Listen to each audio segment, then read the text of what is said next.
আসসালামু আলাইকুম। সবাইকে স্বাগত বাংলা ওয়ান টিভির প্রাইম নিউজে। আপনাদের সাথে আছি আমি নিয়ামতুল্লাহ সিরাজি। শুরুতেই জানিয়ে দিব এসএনএস হোম লোন সংবাদ শিরোনাম।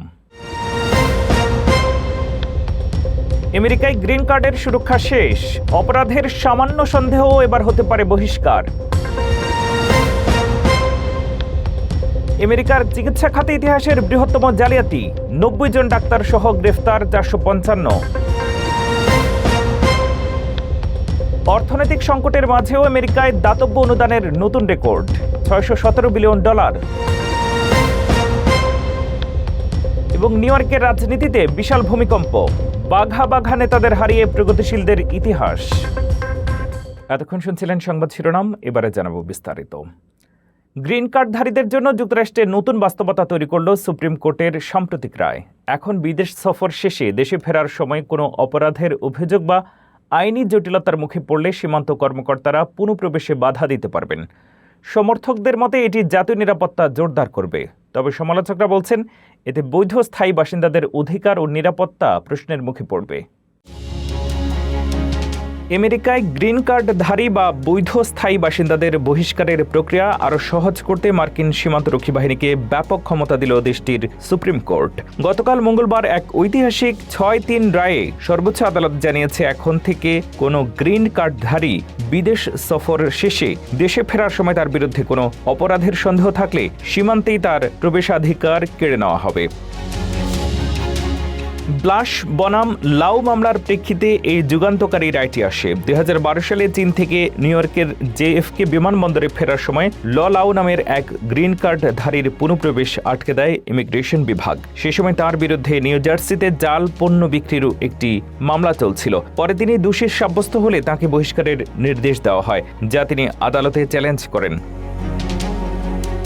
আদালতের পক্ষে সংখ্যাগরিষ্ঠের রায়ে বিচারপতি ক্লারেন্স থমাস লেখেন, মার্কিন অভিবাসন আইন অনুযায়ী সীমান্ত কর্মকর্তাদের স্পষ্ট জোরালো প্রমাণ দিয়ে অপরাধ নিশ্চিত করার বাধ্যবাধকতা নেই। কেবল যৌক্তিক সন্দেহই একজন বৈধ বাসিন্দাকে পুনরায় আমেরিকায় প্রবেশের অধিকার বাতিলের জন্য যথেষ্ট। তবে এই রায়ের তীব্র বিরোধিতা করে ভিন্নমত প্রকাশ করেছেন উদারপন্থী বিচারপতি কেতানজি ব্রাউন জ্যাকসন। তিনি সতর্ক করে বলেন, এই রায় অপরাধ প্রমাণ হওয়ার আগেই একজন গ্রিন কার্ডধারীকে অভিবাসন দোলাচলে ফেলে দেবে। তার মতে আদালত মূলত ট্রাম্প প্রশাসনকে এক বিশাল ব্ল্যাঙ্ক চেক বা অবাধ ক্ষমতা দিল, যা আইনের মূল ভিত্তিকে দুর্বল করবে। সুপ্রিম কোর্টের এই রায়ের ফলে ট্রাম্প প্রশাসনের চলমান কঠোর অভিবাসন নীতি ও গণডিপোর্টেশন প্রক্রিয়া এক নতুন গতি পেল। এর ফলে আইনি জটিলতা থাকা বৈধ স্থায়ী বাসিন্দারাও যে কোনো সময় মার্কিন সীমান্ত থেকে বহিষ্কারের ঝুঁকিতে পড়বেন। যুক্তরাষ্ট্রের স্বাস্থ্যসেবা খাতে নজিরবিহীন জালিয়াতির অভিযোগে ৪৫৫ জনকে গ্রেপ্তার করেছে ফেডারেল কর্তৃপক্ষ। অভিযুক্তদের মধ্যে রয়েছেন ৯০ জন চিকিৎসকও। তদন্তে উঠে এসেছে মেডিকেয়ার এবং মেডিকেইডের অর্থ আত্মসাৎ করে কেউ কিনেছেন ফেরারি, কেউ হীরের গয়না, আবার কেউ বিদেশি বিলাসবহুল রিসোর্ট গড়েছেন। এই ঘটনায় দেশ জুড়ে ব্যাপক চাঞ্চল্য সৃষ্টি হয়েছে। আমেরিকার চিকিৎসা খাতে ইতিহাসের সবচেয়ে বড় জালিয়াতি চক্রের পর্দা উন্মোচন করেছে দেশটির ফেডারেল প্রশাসন। $৬.৫ বিলিয়ন বা $৬৫০ কোটি ভুয়া চিকিৎসা বিল তুলে অর্থ আত্মসাতের অভিযোগে ৯০ জন চিকিৎসক সহ ৪৫৫ জনকে গ্রেপ্তার করা হয়েছে। এই বিপুল অর্থ দিয়ে বিলাসবহুল জীবনযাপন, ফেরারি গাড়ি, হীরের নেকলেস, এমনকি ফিলিপাইনে আস্ত সমুদ্র সৈকত রিসোর্ট কেনার চাঞ্চল্যকর তথ্য মিলেছে। যুক্তরাষ্ট্রের ৪৫টি অঙ্গরাজ্য জুড়ে চালানো এই অভিযানে ট্রাম্প প্রশাসনের ভারপ্রাপ্ত অ্যাটর্নি জেনারেল টড ব্লান্চ একে ইতিহাসের বৃহত্তম সম্মিলিত অভিযান বলে আখ্যা দিয়েছেন। সরকারি তহবিল, মেডিকেয়ার ও মেডিকেইড থেকে সাধারণ মানুষের চিকিৎসার টাকা লোপাট করে এক টেক্সাসের নার্স একাই $৯০ কোটি জালিয়াতি করেন। সেই টাকা দিয়ে তিনি $৫ লাখ ফেরারি গাড়ি, $৮ লাখ বুলগারি নেকলেস এবং ফিলিপাইনে $৪৬ লাখ একটি লাক্সারি রিসোর্ট তৈরি করেন। অভিযোগে আরো বলা হয়, অন্য এক প্রতারক ইলিনয়তে ভুয়া মানসিক স্বাস্থ্যসেবার বিল দেখিয়ে কোটি কোটি ডলার হাতিয়ে নেন এবং শিকাগোতে বাট নেকিড নামের একটি বিলাসবহুল ইয়ট কেনেন। তবে সবচেয়ে মর্মান্তিক ঘটনা ঘটেছে ফ্লোরিডায়। সেখানে এক হৃদরোগ বিশেষজ্ঞের $৮.৯০ লাখ ভুয়া হার্ট টেস্টিং জালিয়াতির কারণে ঠিক পরীক্ষা ছাড়াই এক ছাত্র অ্যাথলেটকে খেলার অনুমতি দেওয়া হয়। এর মাত্র ২৪ দিন পর বাস্কেটবল অনুশীলনের সময় হৃদরোগে আক্রান্ত হয়ে মারা যায় ওই শিক্ষার্থী। আদালতের নথি অনুযায়ী জালিয়াতির টাকা ডাইভার্ট করে হংকং ও ইন্দোনেশিয়ায় পাচার করার সময় মায়ামির এক হোতাকে সাইপ্রাস থেকে গ্রেপ্তার করে এফবিআই। ইতিমধ্যে এই চক্রের ব্যাংক অ্যাকাউন্ট থেকে কোটি কোটি নগদ ডলার এবং দামি অলংকার জব্দ করেছে মার্কিন প্রশাসন। প্রশাসন স্পষ্ট বার্তা দিয়েছে যে জনগণের করের টাকা নিয়ে যারা এমন বিলাসী জালিয়াতি ও মানুষের জীবন নিয়ে খেলা করছে তাদের কাউকে ছাড় দেওয়া হবে না। গ্রেপ্তারকৃতদের বিরুদ্ধে কয়েক দশকের দীর্ঘ কারাদণ্ডের আইনি প্রক্রিয়া শুরু হয়েছে। সিনেমার অপরাধকেও হার মানালো আমেরিকায় এক ভয়ঙ্কর জালিয়াতি। মৃত মানুষের পরিচয় চুরি করে সরকারের প্রায় $3.25 কোটি হাতিয়ে নিয়েছেন হসপিটাল মালিক Orel David Sachar. Funeral home থেকে তথ্য কিনে মৃতদের জীবিত দেখিয়ে চলত এই জালিয়াতি। চুরির টাকায় কেনা রোলস রয়েস সহ অবশেষে মার্কিন ফেডারেল এজেন্টদের হাতে গ্রেপ্তার এই চক্রের মূল হোতা। সিনেমার অপরাধের গল্পকেও হার মানালো আমেরিকার এক ভয়ঙ্কর জালিয়াতির ঘটনা। মৃত মানুষের পরিচয় চুরি করে কোটি কোটি ডলার হাতিয়ে নেওয়ার এক ভয়ঙ্কর চক্রকে হাতে নাতে গ্রেফতার করেছে মার্কিন ফেডারেল এজেন্টরা। লস অ্যাঞ্জেলেসে চলা এই দেশব্যাপী অভিযানের মূল হোতা সহ বেশ কয়েকজনকে হেফাজতে নেওয়া হয়েছে। এই জালিয়াতির মূল চক্র নেতা 59 বছর বয়সী ওরেল ডেভিড সাচার, যিনি ভ্যান নাইস এলাকার অন্তত 4টি হসপিটালের মালিক। অভিযোগ উঠেছে মৃত ব্যক্তিদের ভুয়া নাম ব্যবহার করে সরকারের কাছ থেকে প্রায় $2.70 লাখ মেডিকেল বিল হাতিয়ে নিয়েছেন তিনি। আর সেই চুরির টাকায় কিনেছেন $5,30,000 মূল্যের রাজকীয় রোলস রয়েস ফ্যান্টম গাড়ি। তদন্তে জানা গেছে সাচার ফিউনারেল হোমের অসাধু কর্মীদের $1,000 থেকে $3,000 ঘুষ দিয়ে মৃত ব্যক্তিদের ব্যক্তিগত তথ্য কিনতেন। এরপর সেই মৃত ব্যক্তিরা বেঁচে আছেন এবং চিকিৎসা নিচ্ছেন দেখিয়ে ভুয়া বিল পাঠানো হতো সরকারের কাছে। কর্তৃপক্ষের মতে রোগীরা কখনো মারা যান না। এমন অদ্ভুত তথ্যের সূত্র ধরেই এই জালিয়াতি ধরা পড়ে। এই চক্রের পাশাপাশি ক্রিস্টিনা মারিক নামের আরেক নারী ওষুধের ভুয়া বিল দেখিয়ে প্রায় $17.80 লাখ আত্মসাৎ করেছেন। ভারপ্রাপ্ত অ্যাটর্নি জেনারেল টড ব্ল্যাঙ্ক এক কনফারেন্সে জানান, করদাতাদের টাকা যারা চুরি করবে তাদের কাউকে ছাড় দেওয়া হবে না।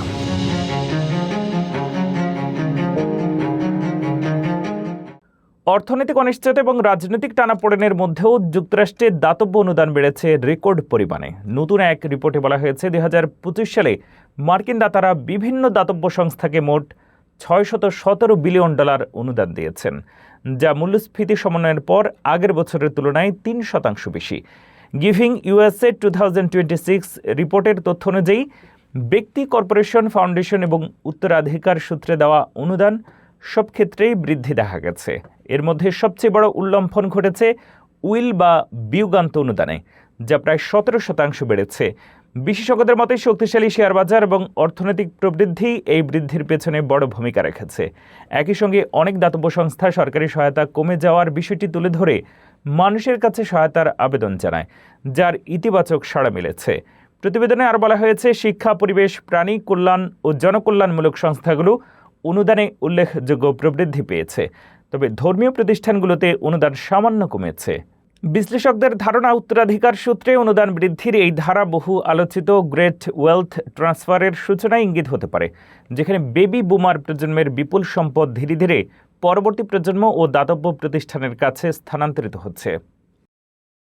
আমেরিকায় ছাত্র ঋণ ব্যবস্থায় আসতে চলেছে ঐতিহাসিক পরিবর্তন। ওয়ান বিগ বিউটিফুল বিল অ্যাক্টের অধীনে আগামী 1 জুলাই থেকে বাতিল হচ্ছে পূর্বের সেভ প্ল্যান। নতুন নিয়মে ফেডারেল লোন সর্বোচ্চ সীমা নির্ধারণ এবং সুদের হার প্রায় 9% করায় চরম বিপাকে পড়বেন শিক্ষার্থীরা। উচ্চশিক্ষার খরচ মেটাতে এখন অনেক পরিবারকেই নতুন করে হিসাব কষতে হবে। আমেরিকার ছাত্র ঋণ বা স্টুডেন্ট লোন ব্যবস্থায় আসতে চলেছে এক ঐতিহাসিক ও বড় ধরনের পরিবর্তন। কংগ্রেসের পাশ করা one big beautiful bill act এর অধীনে আগামী 1 জুলাই থেকে কার্যকর হচ্ছে নতুন এক নিয়ম, যা বর্তমান ঋণ গ্রহীতা এবং 2026 সালের ফল সেমিস্টারে ভর্তি হতে যাওয়া উভয় পরিবারের উপরই বড় প্রভাব ফেলবে। নতুন এই আইনের আওতায় পূর্বের সেভ প্ল্যানটি পুরোপুরি বাতিল করা হচ্ছে। পরিবর্তে চালু হচ্ছে দুটি নতুন স্কিম, রিপেমেন্ট অ্যাসিস্ট্যান্স প্ল্যান এবং টিয়ার্ড স্ট্যান্ডার্ড রিপেমেন্ট প্ল্যান। পূর্বের সেভ প্ল্যানে থাকা ঋণ গ্রহীতাদের 1 জুলাই থেকে 90 দিনের মধ্যে নতুন যে কোনো একটি প্ল্যান বেছে নেওয়ার নোটিশ পাঠানো হবে। তবে সবচেয়ে বড় ধাক্কাটি আসতে চলেছে নতুন ঋণ গ্রহীতাদের জন্য। প্রথমবারের মতো ফেডারেল লোনে সর্বোচ্চ সীমার ক্যাপ বসানো হচ্ছে। অভিভাবক বা প্যারেন্ট প্লাস লোনের সীমা বছরে সর্বোচ্চ $20,000 এবং গ্র্যাজুয়েট শিক্ষার্থীদের জন্য বার্ষিক সীমা $20,500 বেঁধে দেওয়া হয়েছে। এর ফলে লোন দিয়ে পড়াশোনার পুরো খরচ আর চালানো সম্ভব হবে না। বিশেষজ্ঞরা বলছেন, ফেডারেল লোনের এই সীমার কারণে শিক্ষার্থীদের এখন প্রাইভেট লোনের ওপর নির্ভর করতে হবে, যা ক্রেডিট স্কোরের ওপর ভিত্তি করে দেয়া হয়। এছাড়া নতুন নিয়মে সুদের হার 9.07% পর্যন্ত হতে পারে, যা সাধারণ পরিবারের জন্য বেশ ব্যয়বহুল। এই নতুন পরিবর্তনের ফলে উচ্চশিক্ষার খরচ মেটাতে অনেক পরিবারকেই নতুন করে হিসাব কষতে হবে। নিউ ইয়র্কের প্রাথমিক নির্বাচনে ঘটল ঐতিহাসিক উথাল পাতাল। মেয়র জোহরান মামদানির সমর্থিত প্রগতিশীল প্রার্থীরা বড় জয় ছিনিয়ে নিয়েছেন। 5 বারের কংগ্রেস সদস্য আদ্রিয়ানো স্পাইলাটকে হারিয়েছেন দারিয়ালিজা শেভালিয়ার এবং ড্যান গোল্ডম্যানকে টপকে গেছেন ব্র্যাড ল্যান্ডার। প্রতিষ্ঠিত নেতাদের এই আকস্মিক পতন মার্কিন রাজনীতিতে এক বড় পরিবর্তনের ইঙ্গিত দিচ্ছে। নিউ ইয়র্কের রাজনীতিতে এক বিশাল ভূমিকম্প হয়ে গেল। দীর্ঘদিনের বাঘার সব রাজনীতিবিদদের হারিয়ে দিয়ে ইতিহাস গড়ল প্রগতিশীল বামপন্থীরা। আর এই পুরো পট পরিবর্তনের পেছনে মূল কিং মেকার হিসেবে আবির্ভূত হয়েছেন মেয়র জোহরান মামদানি। তার সমর্থিত প্রার্থীরা নিউ ইয়র্কের একাধিক আসনে অবিশ্বাস্য জয় ছিনিয়ে নিয়েছেন। সবচেয়ে বড় চমক এসেছে 13 ডিস্ট্রিক্টে। ডেমোক্রেটিক সোশ্যালিস্ট প্রার্থী এবং নব্য এওসি খ্যাত দারিয়ালিজা অ্যালিভা শেভালিয়ার হারিয়ে দিয়েছেন 5 বারের টানা বিজয়ী কংগ্রেস প্রার্থী আদ্রিয়ানো এসপায়েতকে। অন্যদিকে 10th ডিস্ট্রিক্টেও ঘটেছে বড় অঘটন। সেখানে ইসরায়েল ফিলিস্তিন ইস্যুতে ফিলিস্তিনিদের মানবাধিকারের পক্ষে জোরালো অবস্থান নেয়া প্রগতিশীল নেতা ব্র্যাড ল্যান্ডার হারিয়ে দিয়েছেন বর্তমান কংগ্রেস সদস্য ড্যান গোল্ডম্যানকে। 7 ডিস্ট্রিক্টেও মেয়রের ম্যাজিক কাজ করেছে। সেখানে ক্ল্যার ভালদেজ বিজয়ী হয়েছেন, যিনি অবসরে যাওয়া কংগ্রেস ওম্যান নিদিয়া ভেলেজকুয়েজের স্থলাভিষিক্ত হবেন। তবে 12 ডিস্ট্রিক্টে ভিন্ন চিত্র দেখা গেছে। সেখানে জেরি নাডলারের আসনে জয়ী হয়েছেন মাইক ল্যাশার। রাজনীতি বিশ্লেষকদের মতে এই অভাবনীয় জয়ের পেছনে মূল কারিগর হিসেবে কাজ করেছেন নিউ ইয়র্কের বর্তমান মেয়র জোহরান মামদানি। তার জোরালো সমর্থন এবং প্রচারণা এই তরুণ ও প্রগতিশীল প্রার্থীদের রাতারাতি লাইমলাইটে নিয়ে আসে। নির্বাচনে জয়ী হওয়ার পর এক প্রতিক্রিয়ায় দারিয়ালিজা শেভালিয়ার বলেন, রাজনীতিতে এখন পরিবর্তনের সময় এসেছে। সাধারণ মানুষের অধিকার আর খেটে খাওয়া মানুষের কণ্ঠস্বরই এখন ওয়াশিংটনে প্রতিধ্বনিত হবে। ভোটারদের এই আকস্মিক রায় ডেমোক্রেটিক পার্টির ভেতরের ফাটলকে যেমন স্পষ্ট করে তুলেছে, তেমনি আগামী নভেম্বরের মূল নির্বাচনের আগে মার্কিন রাজনীতিতে এক নতুন মেরুকরণের বার্তা দিচ্ছে।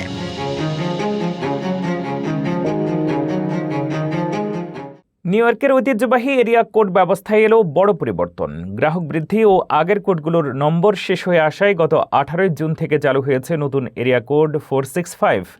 তবে 212 বা 917-এর মতো আইকনিক কোডের প্রতি আবেগপ্রবণ অনেক নিউ ইয়র্কারই এই নতুন কোড সহজভাবে নিতে পারছেন না। একজন খাঁটি নিউ ইয়র্কারের কাছে তার ফোন নম্বরের প্রথম 3টি ডিজিট বা এরিয়া কোড শুধু একটি নম্বর নয়, বরং এটি তাদের সামাজিক মর্যাদা এবং পরিচয়ের একটি বড় অংশ। আর সেই প্রিয় নম্বরেই এবার লেগেছে বড় ধাক্কা। নিউ ইয়র্ক সিটিতে যুক্ত হয়েছে একদম নতুন একটি এরিয়া কোড 465, যা নিয়ে শহর জুড়ে শুরু হয়েছে তুমুল আলোচনা ও বিতর্ক। সেক্স অ্যান্ড দ্য সিটির ক্যারি ব্রাশড কিংবা সাইনফেল্ডের অ্যালাইনের সেই বিখ্যাত দৃশ্যগুলোর কথা মনে আছে, যেখানে ফোন নম্বর বা এরিয়া কোড পরিবর্তন হওয়া মাত্রই তারা তীব্র আতঙ্কে ভুগছিলেন? ঠিক একই রকম ঘটনা এখন ঘটছে বাস্তবে। নর্থ আমেরিকান নাম্বারিং প্ল্যান অ্যাডমিনিস্ট্রেটরের সিদ্ধান্ত অনুযায়ী গত 18 জুন থেকে নিউ ইয়র্কে এই নতুন 465 কোডটি আনুষ্ঠানিকভাবে চালু করা হয়েছে। বিশেষজ্ঞরা বলছেন জনসংখ্যা বৃদ্ধি এবং নতুন নতুন সার্ভিস প্রোভাইডারের কারণে আগের কোডগুলোর নম্বর প্রায় শেষ হয়ে আসছিল, যাকে টেকনিক্যাল ভাষায় বলা হয় এরিয়া কোড এক্সস্ট। আর এই সংকট কাটাতেই নতুন এই কোড আনা বাধ্যতামূলক হয়ে পড়েছিল। খবর সবাইকে আনন্দ দিচ্ছে না। অনেক পুরনো বাসিন্দা তাদের আইকনিক 212 বা 917 কোড হাতছাড়া করতে একেবারেই নারাজ। 49 বছর ধরে 212 কোড ব্যবহার করা এক বাসিন্দা জানান এটি নিউ ইয়র্কের আসল ঐতিহ্য। তবে তরুণ প্রজন্ম কিংবা নতুন লাইনের গ্রাহকরা বিষয়টি নিয়ে খুব একটা মাথা ঘামাচ্ছেন না। নিয়ম অনুযায়ী এখন থেকে যারা নতুন সিম বা ফোন লাইন নেবেন তাদের এই নতুন 465 কোডটি বরাদ্দ পাওয়ার সম্ভাবনা সবচেয়ে বেশি।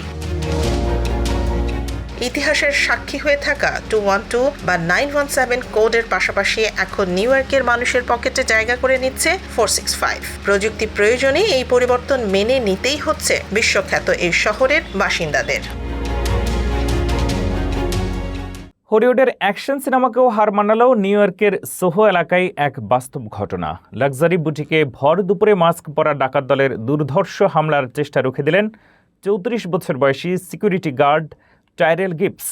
নিজের ফুটবল খেলার অভিজ্ঞতাকে কাজে লাগিয়ে শরীরকে দেয়াল বানিয়ে ডাকাতদের তাড়ানো এই মডেল গার্ড এখন নেট দুনিয়ায় বাস্তবের সুপারহিরো। সিনেমার অ্যাকশন দৃশ্যকেও হার মানালো বাস্তবের এক ঘটনা। নিউ ইয়র্কের অভিজাত সোহো এলাকার নতুন এক বুটিকে ভরদুপুরে চলল দুর্ধর্ষ ডাকাতির চেষ্টা, কিন্তু অপরাধীদের সব পরিকল্পনা ভেস্তে দিলেন এক হিরো সিকিউরিটি গার্ড। 34 বছর বয়সী টাইরেল গিবস মাত্র 2 সপ্তাহ আগে রেবেল লংগিং নামের এই লাক্সারি দোকানে সিকিউরিটি গার্ড হিসেবে যোগ দিয়েছেন। ঘটনার দিন এক তরুণী দোকানে ঢোকার পরপরই মাস্ক পরা 2 অপরাধী জোরপূর্বক ভেতরে ঢোকার চেষ্টা করে। ঠিক তখনই গিবস তার ছোটবেলার আমেরিকান ফুটবল খেলার অভিজ্ঞতাকে কাজে লাগান। অপরাধীদের দরজাতেই আটকে দিয়ে তিনি যেন ফুটবল মাঠের লাইন অফ স্ক্রিমেজ তৈরি করেন। নিজের শরীরকে দেয়াল বানিয়ে ডাকাতদের এমন ধাক্কা দেন যে তারা শেষমেশ রণে ভঙ্গ দিয়ে একটি সাদা গাড়িতে করে পালিয়ে যেতে বাধ্য হয়। পেশায় সিকিউরিটি গার্ড হলেও আকর্ষণীয় চেহারার কারণে গিবস পার্ট টাইম মডেলিংও করেন। তবে এই সাহসিকতার পর দোকান কর্তৃপক্ষ তাকে সুপার হিরো আখ্যা দিয়েছে। ঘটনার পর গিবস জানান তিনি কাউকে আঘাত করতে চাননি, শুধু সবাইকে নিরাপদ রাখতে চেয়েছিলেন। বর্তমান অর্থনৈতিক মন্দা এবং তরুণদের অপরাধে জড়িয়ে পড়া নিয়ে দুঃখ প্রকাশ করেন এই বাস্তব জীবনের হিরো। এমন সাহসী প্রতিরোধী প্রমাণ করে সঠিক সময়ে সঠিক সিদ্ধান্তই পারে বড় দুর্ঘটনা রুখে দিতে। নিউ ইয়র্কের ম্যানহাটনে ভোরবেলায় এক গোলাগুলির ঘটনায় 15 বছর বয়সী এক কিশোর গুরুতর আহত হয়েছে। ব্যস্ত সড়কে আকস্মিক গুলির ঘটনায় মুহূর্তেই আতঙ্ক ছড়িয়ে পড়ে পথচারীদের মধ্যে। ঘটনার পর দ্রুত অভিযান চালিয়ে 4 জনকে হেফাজতে নিয়েছে পুলিশ। কী কারণে এই হামলা ঘটেছে তা জানতে তদন্ত অব্যাহত রয়েছে এবং পুরো এলাকায় নিরাপত্তা জোরদার করা হয়েছে। আমেরিকার নিউ ইয়র্কের ম্যানহাটনে অবস্থিত লোয়ার ইস্ট সাইডে 7 সকালে এক ভয়াবহ গোলাগুলির ঘটনা ঘটেছে। ব্যস্ততম সড়কের উপর আকস্মিক এই বন্দুক হামলায় 15 বছর বয়সী এক কিশোর গুরুতর গুলিবিদ্ধ হয়েছে। ঘটনার পরপরই পুলিশ পুরো এলাকা জুড়ে চিরুনি অভিযান চালিয়ে 4 সন্দেহভাজনকে হেফাজতে নিয়েছে। নিউ ইয়র্কের পুলিশ সূত্রে জানা গেছে ভোর আনুমানিক 5:30 নাগাদ বাউরি ও স্ট্যান্টন স্ট্রিটের মোড়ে এই গোলাগুলির ঘটনা ঘটে। ভোরবেলা যখন মানুষ কর্মস্থলের উদ্দেশ্যে বের হচ্ছিলেন ঠিক তখনই হঠাৎ পরপর বেশ কয়েকটি গুলির শব্দ পুরো এলাকা কেঁপে ওঠে। জনবহুল ওই সড়কে মুহূর্তের মধ্যে আতঙ্ক ছড়িয়ে পড়ে এবং পথচারীরা আত্মরক্ষার্থে দিক বিদিক ছুটতে শুরু করেন। খবর পেয়ে পুলিশ এবং জরুরি উদ্ধারকারী দল দ্রুত ঘটনাস্থলে পৌঁছায়। তারা রক্তাক্ত অবস্থায় ওই 15 বছর বয়সী কিশোরকে উদ্ধার করে এবং চিকিৎসার জন্য দ্রুত স্থানীয় একটি হাসপাতালে নিয়ে যায়। চিকিৎসকরা জানিয়েছেন কিশোরের শরীরের বন্দুকের গুলিতে আঘাত রয়েছে এবং বর্তমানে তাকে নিবিড় পর্যবেক্ষণে রাখা হয়েছে। বন্দুকধারীরা গুলি চালিয়ে পালিয়ে যাওয়ার চেষ্টা করলেও পুলিশের তৎপরতায় তা ব্যর্থ হয়। ঘটনাস্থল ও তার আশপাশের সিসিটিভি ফুটেজ দেখে এবং প্রত্যক্ষদর্শীদের দেওয়া তথ্যের ভিত্তিতে 4 জনকে আটক করতে সক্ষম হয় আইনশৃঙ্খলা রক্ষাকারী বাহিনী। তবে এই হামলার পেছনের মূল কারণ কি এবং আটককৃতদের সাথে ওই কিশোরের কোনো পূর্বশত্রুতা ছিল কিনা তা এখনো স্পষ্ট নয়। নিউ ইয়র্কের মতো ব্যস্ত শহরের রাজপথে এমন প্রকাশ্য দিবালোকে গোলাগুলি এবং কিশোরের গুলিবিদ্ধ হওয়ার ঘটনা স্থানীয় বাসিন্দাদের নিরাপত্তা নিয়ে নতুন করে উদ্বেগ বাড়িয়েছে। পুলিশ জানিয়েছে ঘটনার মূল রহস্য উদ্ঘাটনে তদন্ত অব্যাহত রয়েছে। ক্যালিফোর্নিয়ার একটি আবাসিক এলাকায় ঝোপঝাড়ের ভেতর লুকানো গোপন ক্যামেরা উদ্ধারের পর নতুন ধরনের চুরি ও নজরদারি কৌশল নিয়ে উদ্বেগ ছড়িয়েছে। পুলিশ জানিয়েছে সংঘবদ্ধ চোর চক্র বাড়ির মালিকদের দৈনন্দিন চলাফেরা পর্যবেক্ষণ করে সুযোগ খুঁজছে। এই ঘটনায় বাসিন্দাদের সতর্ক থাকার এবং সন্দেহজনক কিছু দেখলে দ্রুত পুলিশকে জানানোর আহ্বান জানানো হয়েছে। আবাসিক এলাকায় ঝোপঝাড়ে গোপন ক্যামেরা লুকিয়ে রেখে চুরি ও নজরদারির এক অভিনব ও হাইটেক কৌশল উন্মোচন করেছে আমেরিকার ক্যালিফোর্নিয়ার পুলিশ। ক্যালিফোর্নিয়ার অরেঞ্জ কাউন্টির ব্রিয়া শহরে চোর চক্রের এমন ভীতিকর প্রযুক্তির ব্যবহারে সাধারণ নাগরিকদের মধ্যে চরম আতঙ্ক ছড়িয়ে পড়েছে, যার প্রেক্ষিতে পুলিশ প্রশাসন এক জরুরি সতর্কতা জারি করেছে। প্রকৃতির সাথে মিল রেখে তৈরি করা ছদ্মবেশী বা ক্যামোফ্লেজড এই ডিভাইসটি সম্প্রতি এক মার্কিন নাগরিক তার বাড়ির পাশের ঝোপঝাড়ে আবিষ্কার করেন। ব্রিয়া পুলিশ জানায়, দুর্ধর্ষ চোর ও ডাকাত দলের সদস্যরা আজকাল টার্গেট করা বাড়ির মালিকদের দৈনন্দিন রুটিন ট্র্যাক করতে এই পদ্ধতি ব্যবহার করছে। কখন বাড়ির মানুষ বাইরে যাচ্ছেন, কখন ফিরছেন এবং ঘরে কী ধরনের মূল্যবান জিনিসপত্র রয়েছে তা দূর থেকে বসে সম্পূর্ণ আড়ালে থেকে পর্যবেক্ষণ করতেই এই উচ্চ প্রযুক্তির ফাঁদ পাতা হচ্ছে। সাধারণত বাড়ির সামনের বাগান, ঝোপঝাড় বা গাছের ডালে এই ক্যামেরাগুলো এমনভাবে লুকিয়ে রাখা হয় যা সাধারণ চোখে ধরা পড়া প্রায় অসম্ভব। এর আগে গত মাসে লস অ্যাঞ্জেলেসে অ্যামাজন বা উবার রাইডস এর ডেলিভারি বয় সেজে এক কলম্বিয়ান ডাকাত দল মানুষের বাড়িতে হানা দেওয়ার সময় হাতে নাতে গ্রেফতার হয়েছিল। পুলিশ নাগরিকদের নিয়মিত তাদের চারপাশ পরীক্ষা করার এবং বাড়ির সুরক্ষায় নিজস্ব সিকিউরিটি ক্যামেরা বাড়ানোর পরামর্শ দিয়েছে। তবে স্পষ্ট হুঁশিয়ারি দিয়ে বলা হয়েছে, বাড়ির আশেপাশে এমন কোনো সন্দেহজনক গোপন ক্যামেরা দেখতে পেলে সাধারণ মানুষ যেন তা নিজে স্পর্শ না করে সরাসরি পুলিশকে খবর দেয়। প্রযুক্তির এমন অপব্যবহার রুখতে মার্কিন প্রশাসন এখন কড়া নজরদারির ব্যবস্থা করছে। এই ছিল বাংলা টিভির প্রাইম নিউজে। পরবর্তী প্রাইম নিউজ দেখার আমন্ত্রণ জানিয়ে শেষ করছি এখানেই। এতক্ষণ সাথে থাকার জন্য ধন্যবাদ।